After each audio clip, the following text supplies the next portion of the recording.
अस्सलामुअलैकुम। हज़रत हसन बसरी रहमत अल्लाह फरमाते हैं कि मैं दरिया के किनारे गया तो वहाँ मैंने एक शख्स को देखा जो एक खतून की गोद में सर रख के बैठे थे। करीब ही एक बोतल भी पड़ी है। मेरे दिल में माज़अल्लाह ख्याल आया कि ये देखो किस अंदाज में एक औरत के साथ है और पास बोतल भी पड़ी है, जाने शराब है। कहते हैं मैं सोच ही रहा था कि अचानक दरिया में एक कश्ती आ रही थी। वो हचकोले खा रही थी। कश्ती में 4-5 लोग सवार थे। कश्ती डूबने लगी तो ये आदमी तेज़ी से उठा, दरिया में छलांग लगाई। पहले एक को, फिर दूसरा निकाला, फिर तीसरा निकाला। एक बंदा रह गया तो कहने लगा, हुजूर मुझे आपने गुनाहगार समझा है, मैं तो बड़े गलत अंदाज में यहाँ बैठा हूँ।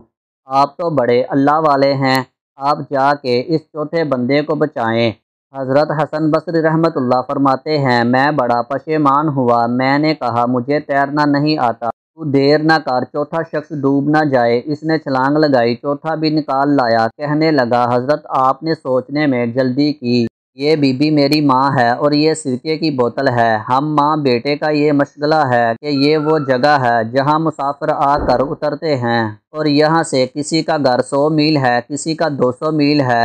हम सुबह सवेरे खजूरें और रोटियां लेकर यहाँ आते हैं, मुसाफिरों की नौकरी करते हैं, कोई परेशान हो तो मदद करते हैं। हज़रत हसन बसरी रहमतुल्लाह फरमाते हैं मैंने माफ़ी मांगी, इनसे भी मांग ली और अपने रब से भी मांग ली। ज़रा सोचिए, हम हर वक्त बदगुमानियाँ करते हैं, फ़लाँ ऐसा है, फ़लाँ वैसा है।